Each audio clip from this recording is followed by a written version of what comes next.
So this question involves a circle, and when we read it carefully it talks about radiuses and circumferences and so forth. So we recognise then that this is going to be using a formula, so we really ought to be writing that formula down to work through carefully enough. So the formula for the circumference is equal to pi d. You either just learn that or you sing the song to yourself. Pi r squared sounds like area to me. When I need a circumference I'll just use pi d, and so forth.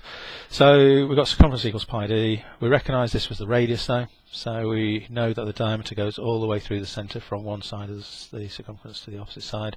So the total diameter is going to be 12 centimetres.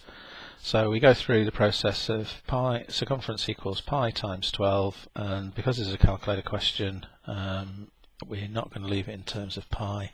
So we're going to do pi times 12 equals, and we're going to write the answer to three significant figures, so 37.7 centimetres.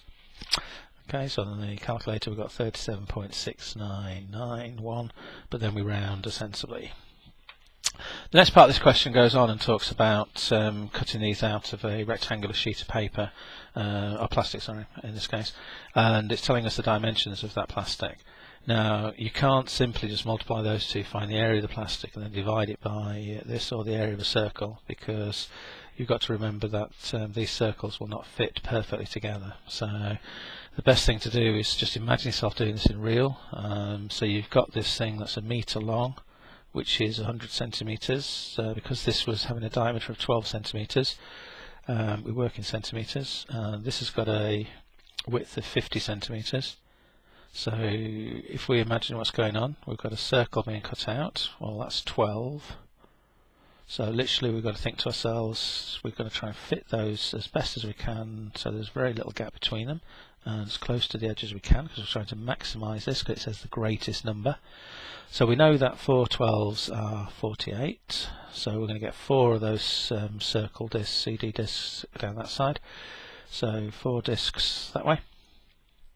And we recognise here we've got 100 centimetres, so again the circles would be put as close together as they could be, and we're going to end up with 100 divided by 12. Well, 8 12s are 96, so that's going to be 8. So we're going to end up with 8 discs this way. So the maximum number of discs we can get then, in other words the greatest number, will be 4 times 8, which will equal 32 discs. So quite often with these functional questions, when it's a kind of a real life application of maths, imagine what's going on, draw a little sketch, see what's happening in terms of fitting them along the lengths, and usually that's a quicker way of getting what will be the correct answer.